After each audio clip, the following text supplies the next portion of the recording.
Hello students, welcome to maths vibes. आज हम discuss करते हैं CSIR नेट जून 2024 में क्वेश्चन पूछा गया। क्वेश्चन आईडी 704084 रिंग थ्योरी का क्वेश्चन है हमारा और 4.75 मार्क्स में क्वेश्चन पूछा गया था। कुछ क्वेश्चंस हम रिंग थ्योरी के ऑलरेडी डिस्कस कर चुके हैं, उनका लिंक आपको डिस्क्रिप्शन बॉक्स में मिल जाएगा। अदरवाइज आप प्ले लिस्ट में भी चेक कर सकते हैं। तो हमारा क्वेश्चन है, let R and S be non zero commutative ring with multiplicative identity. मतलब जो ये आर और एस है, ये हमें सी आर यू गिवन है, मतलब कम्यूटेटिव रिंग विद यूनिटी। क्या है unity? One R and one S. मतलब वन आर जो है ये तो आर के कॉरेस्पॉन्डिंग है, और जो वन एस है ये हमारी एस के कॉरेस्पॉन्डिंग हमें मल्टीप्लिकेटिव आइडेंटिटी गिवन है। तो क्या किया गया, एक मैप डिफाइन किया गया है। तो एक मैप एफ डिफाइन किया गया है आर से एस पर। ये एक रिंग होमोमॉर्फिज्म है। कैसा मैप है कि ये मल्टीप्लिकेटिव जो आइडेंटिटी है आर की, उसको एस की मल्टीप्लिकेटिव आइडेंटिटी पर मैप कर देता है। Which of the following statements are true, हमें बताना है कौन सी स्टेटमेंट करेक्ट होगी। तो वन बाय वन हम ऑप्शंस के साथ डील करते हैं। देखिए फर्स्ट ऑप्शन क्या कहता है कि if f is unit in S for every non zero element a belongs to R then S is a field. मतलब ये कह रहा है कि एफ आपका कोई एक मैप है आर से एस पर, और वो कह रहा है कि जो एफ ऑफ ए है वो आपका यूनिट एलिमेंट है in S for every non-zero for every non-zero element A belongs to R। मतलब कि रिंग R से बिलोंग करने वाले हर एलिमेंट के लिए आपको जो एफ ऑफ ए मिलेगा वो आपको एक यूनिट एलिमेंट मिलेगा। तो इम्प्लाई क्या, एस का फील्ड होना जरूरी है। तो हम इसका काउंटर कुछ इस तरीके से सोच सकते हैं। मान लीजिए कि मैं एफ कोई एक मैप डिफाइन कर रही हूँ, कोई भी आप फील्ड ले लो। उससे मान लो कि मैंने ये फील्ड ले ली एफ, और एक मैपिंग डिफाइन कर दी एफ ऑफ एक्स। एक मैपिंग डिफाइन कर दी एफ ऑफ फील्ड एफ से लेकर एफ एक्स पर। ठीक है। और मैप कैसे डिफाइन कर दी, F of R is equal to R. और ये आर एफ जो है ये कोई मान लो फाइनाइट फील्ड है। इवन आप इनफाइनाइट भी कंसीडर कर सकते हो, उसमें कोई प्रॉब्लम नहीं है। हमने मान ली F of R is equals to R. ठीक है। For all R belongs to field F. अब आप ये देखिए, ये क्या है, नॉन सॉरी, ये एक कांस्टेंट है, ये एक कांस्टेंट है। अब ये जो कांस्टेंट है ये हमारा क्या बनेगा, यूनिट इन एफ एक्स बनेगा। एफ एक्स में ये यूनिट बन गया। तो कंडीशन क्या, ये हमारी सेटिस्फाई हो गई कि एक हमारी एफ, एक मैप डिफाइन करते हैं आर से एस पर, जहां पर एफ ऑफ ए हमारा यूनिट है for every non zero element, और ये जो आर है ये हमारा नॉन जीरो है। तो ये कंडीशन हमारी सेटिस्फाई होगी। But F of x is not filled. F आपका फील्ड है बट एफ एक्स आपका फील्ड नहीं है, तो कंडीशन हमारे ये इंप्लीकेशन नहीं आई। अगर इंप्लीकेशन नहीं आई तो फर्स्ट ऑप्शन हमारा इनकरेक्ट हो गया। First incorrect. अब सेकंड देखिए, सेकंड क्या कहता है। सेकंड कहता है, if f is unit in S for every non zero element a belongs to R then f of R is a field. F of R मतलब आर से S पर एक मैप डिफाइन किया, तो जो रेंज बनेगी क्या वो रेंज आपकी फील्ड बनेगी? अब वो भी देख लेते हैं, इसका भी एक काउंटर बनाते हैं। एफ हमने एक मैप डिफाइन कर दिया z से q पे। z से q पर डिफाइन कर दिया such that f of n is equals to n for all n belongs to z। ये हमने मैपिंग डिफाइन कर दी। अब हमें ये पता है कि इसमें जो नॉन जीरो एलिमेंट होंगे, नॉन जीरो एलिमेंट हैं वो आपके यूनिट्स बनाएंगे, मतलब उनका मल्टीप्लिकेटिव इनवर्स एग्जिस्ट करेगा। अगर ये यूनिट बना रहे हैं, कंडीशन हमारी सेटिस्फाई हो चुकी है। बट जो रेंज एफ है, रेंज ऑफ एफ क्या है, z है, नॉट फिल्ड। तो यही हमें कह रहा है यहाँ पर कि जो रेंज है क्या वो आपका फील्ड बनेगा? ये भी नहीं बना, तो सेकंड ऑप्शन हमारा इनकरेक्ट हो गया। अब हम पहले फोर्थ ऑप्शन करते हैं, थर्ड इंप्लाई हो जाएगा फोर्थ से ही। कैसे? अगर ए आपका यूनिट है आर में, तो एफ ऑफ ए भी यूनिट होगा आर एस में, तो एफ ऑफ ए यूनिट होगा एस में। ठीक है, इसको देखते हैं। डी ऑप्शन है हमारा, let a is unit in R. हमने मान लिया कि ए कोई एलिमेंट है जो हमारा आर में यूनिट है। अगर यूनिट है तो डेफिनेशन क्या कहती है, This implies there exists B belongs to R such that AB is equals to 1R. ये कंडीशन हमारी फुलफिल होगी. अब 1R is the multiplicative identity of R. इस तरीके से, ठीक है. Now f of AB क्या होगा? F होमोमॉर्फिज्म है, तो f of A, f of B, f of 1R, this is equals to 1s. अब आप देखिए यहां से आपको क्या पता चल रहा है? यहां से आपको ये पता चल रहा है f of A is unit. यहां से ये पता चल गया f of A is unit in S. यही हमें इंप्लाई करना था कि अगर A आपका कोई यूनिट है R में, तो उसकी जो इमेज बनेगी वो भी आपकी यूनिट ही बनेगी. तो फोर्थ ऑप्शन हमारा करेक्ट हो गया. Fourth is correct. अब थर्ड देखिए. थर्ड कहता है कि अगर R फिल्ड है, then f of A is unit in S, then for every non zero element of A. अब आप देखिए R आपका कोई फील्ड है, फील्ड के सभी नॉन जीरो एलिमेंट जो होते हैं वो यूनिट्स होते हैं. इसका मतलब जो A R में बिलोंग कर रहा है, ये A आपके यूनिट्स है. अगर A यूनिट है तो अभी हमने D में प्रूफ किया कि f of A भी आपका यूनिट बनेगा. तो यही तो कह रहा है कि अगर R हमारा फील्ड है तो उसमें आने वाले हर नॉन जीरो एलिमेंट की जो इमेज होगी वो आपको यूनिट ही मिलेगी. So this is also correct, क्योंकि जो फोर्थ ऑप्शन है डी ऑप्शन, उसी ने ही डी इंप्लाइज सी, तो दैट्स वाई सी भी करेक्ट होगा. तो इस क्वेश्चन के जो करेक्ट ऑप्शंस हैं आपके, वो हैं थर्ड एंड फोर्थ. अब हम नेक्स्ट क्वेश्चन देखते हैं. ये रिंग थ्योरी का लास्ट क्वेश्चन है. अगर कोई क्वेश्चन बाय मिस्टेक मिस हो गया हो तो आप क्वेश्चन आईडी कमेंट बॉक्स में मेंशन कर सकते हैं, उसको भी सॉल्व करवा दिया जाएगा. ठीक है. ये क्वेश्चन आईडी है 704085 और ये भी 4.75 मार्क्स का ही क्वेश्चन है. तो क्वेश्चन क्या कहता है? For two indeterminates x and y, r आपका डिनोट करता है f3 ऑफ x. आपको r गिवन है f3x, s गिवन है ry, मतलब f3x y. ठीक है.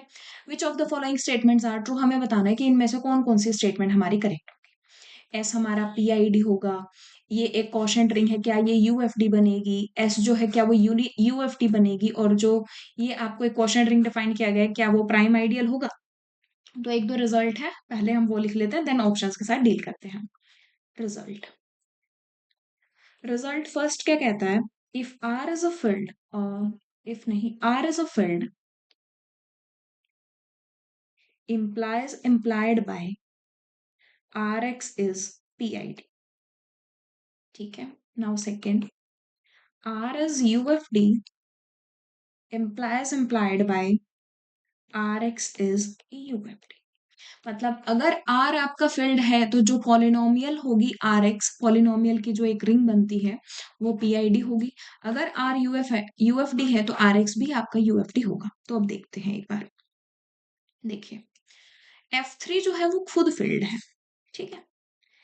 F3 फील्ड है. अगर F3 फील्ड है आपका तो F3x क्या होगा? PID होगा. अगर F3x PID है तो F3xy नॉट PID. ये PID नहीं होगा क्योंकि ये फील्ड नहीं है. हमने यही तो कहा, अगर R फील्ड है तो ये PID होगा. बट अगर ये PID ही नहीं है,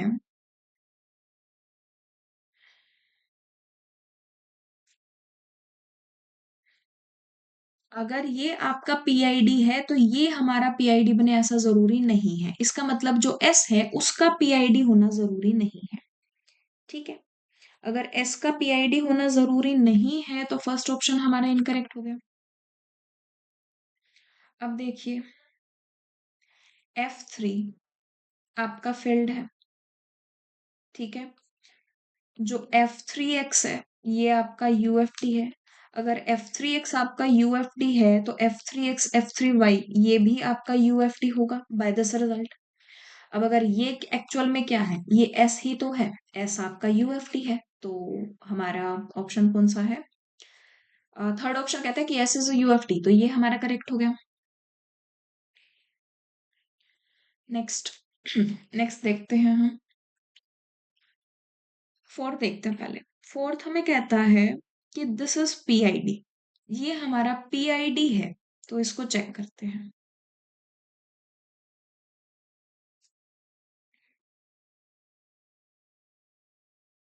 इसके लिए हम क्या करें, इसके लिए हम एक मैपिंग डिफाइन कर दें। चलिए मैपिंग डिफाइन करते हैं फोर्थ ऑप्शन के लिए। डी। मान लीजिए कि एक मैप एफ डिफाइन किया हमने एस से। एस आपको क्या गिवन है, f3x y। इससे मैपिंग डिफाइन कर दी f3y पर। ठीक है, मैप क्या डिफाइन की, एफ ऑफ, यहाँ पर क्या है एक्चुअल में पॉलिनोमियल है एक्स वाई में, पॉलिनोमियल ऑफ एक्स वाई। इसको कहाँ मैप कर दिया, पॉलिनोमियल इन वाई पर, मतलब एक्स कंपोनेंट को रख दिया 0। ये हमने एक मैपिंग डिफाइन कर दी। अब आप क्लियरली ये देख पा रहे हैं कि ये जो मैपिंग होगी ये ऑन टू रिंग होमोमॉर्फिज्म होगी। अब अगर ये ऑन टू रिंग होमोमॉर्फिज्म है तो फंडामेंटल थ्योरम हमें क्या कहती है, फंडामेंटल थ्योरम हमें कहती है कि f3xy this kernel kernel of f is isomorphic to f3 of y। अब आप देखिए कर्नल क्या होगा, कर्नल क्या होता है कि ये जो पॉलिनोमियल्स हैं ये हमारे 0 पर मैप हो जाए। आपने क्या किया, अब आप देखो कि इसको 0 पर करना है। अब 0 पर करना है तो हम क्या कर रहे हैं, एक्चुअल में एक्स कंपोनेंट को 0 रख रहे हैं। अगर एक्स की वैल्यू 0 रखने पर कंप्लीट वैल्यू हमें 0 मिल रही है, इसका मतलब क्या है कि जो भी कर्नल होगा वो एक्स का कुछ मल्टीपल रही होगी पॉलिनोमियल। तो इस केस में जो कर्नल है हमारा, कर्नल एफ, वो आ जाता है आइडियल जनरेटेड बाय एक्स। अगर ऐसा है तो f3xy ideal generated by x is isomorphic to f3y। ये हो गया हमारा। अब देखिए, अब f3y क्या है, f3y ये एक इंटीग्रल डोमेन है बट नॉट फील्ड। अब ये इंटीग्रल डोमेन है और फील्ड नहीं है। अब एक थ्योरम लिखते हैं। थ्योरम, थ्योरम क्या कहती है, if R is CRU and P is any ideal in R, then quotient ring is integral domain if and only if P is prime ideal। ये एक प्राइम आइडियल है। ठीक है, एक और थ्योरम है हमारी। सेकंड थ्योरम क्या कहती है, सेकंड थ्योरम कहती है late R is a CRU, then this quotient ring is filled if and only if m is maximal। ठीक है, अगर हमारा r कोई आपको एक सी आर यू गिवन है और ये आपकी फील्ड बनती है तो m आपकी मैक्सिमल हो जाएगी। यहाँ पर देखिए जरा, एक ये थ्योरम हो गई। अब आप देखो कि यहाँ पर ये फील्ड नहीं है। अगर ये फील्ड नहीं है इसका मतलब जो ये आइडियल है ये आपकी प्राइम है बट नॉट मैक्सिमल। ये आपकी प्राइम है बट मैक्सिमल नहीं है। ठीक है,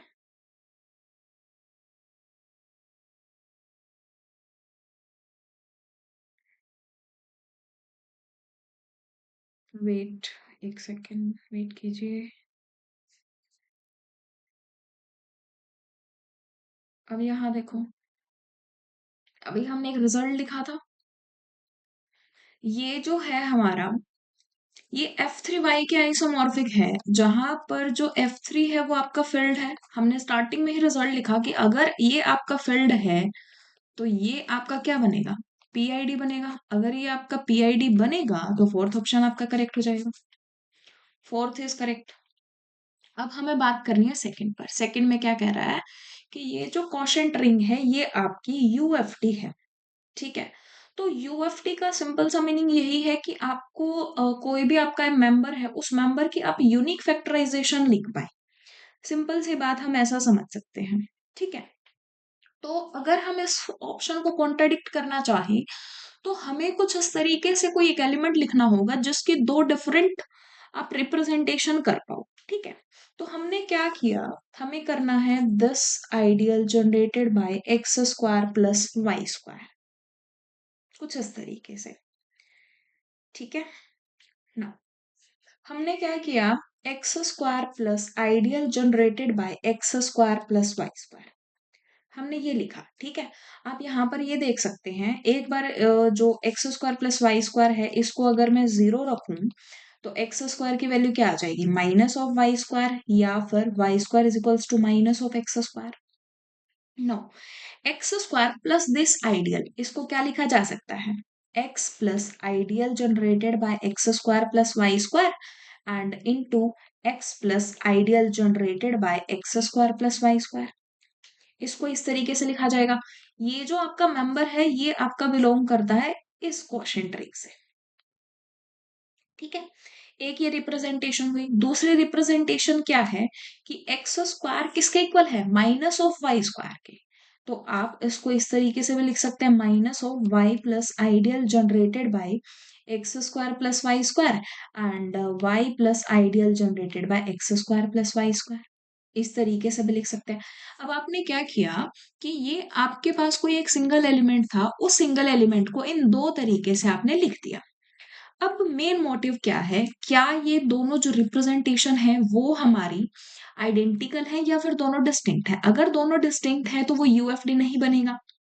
आइडेंटिकल से क्या मीनिंग है, या तो ये दोनों इक्वल है या फिर आप किसी भी एक फैक्टर को दूसरे के यूनिट के मल्टीपल में लिख पाएंगे। इट सिंपली मीन्स कि ये एक दूसरे के एसोसिएट्स हैं, सिंपल सा ये मीनिंग है। ठीक है, देखिए अब यूनिट्स के साथ में लिख पाए। ठीक है, सबसे पहले तो हमें फिर ये पता होना चाहिए कि इसके यूनिट्स क्या है। इसके यूनिट्स हैं हमारे 1 plus ideal generated by x square plus y square and 2 plus ideal generated by x square plus y square. ये हमारे आइडियल्स, सॉरी ये हमारे यूनिट्स हैं दोनों। आप क्लियरली ये देख पाएंगे कि आप इस फैक्टर को दिस इनटू यूनिट्स नहीं लिख पा रहे। मैं अगर लिखना चाहूं तो x plus ideal generated by x square plus y square is not equal to units of s this into y plus, ये और प्लस माइनस दोनों साइन लगा लें, ideal generated by x square plus y square. आप इस form में नहीं लिख पाएंगे। अगर आप इस फॉर्मेट में नहीं लिख पा रहे, इसका सिंपल सा मीनिंग है कि ये और ये दो फैक्टर्स हैं ये एक दूसरे के एसोसिएट्स भी नहीं हैं। सो इसका सिंपल सा ये इम्प्लीकेशन आएगा, दिस इज नॉट यूएफडी। अगर ये यूएफडी होता तो आप हर एलिमेंट की एक यूनिक फैक्टराइजेशन कर पाते, बट आपके पास एक ऐसा एलिमेंट एग्जिस्ट कर गया जिसकी आप यूनिक फैक्टराइजेशन नहीं कर पा रहे हो, तो ये ऑप्शन भी हो जाएगा हमारा इनकरेक्ट। तो ये ऑप्शन भी हो गया incorrect. Only third and fourth होंगे करेक्ट। अगर आपको वीडियो पसंद आई हो तो लाइक करें, शेयर करें, और अगर अब तक चैनल को सब्सक्राइब नहीं किया है तो सब्सक्राइब करें। Thank you.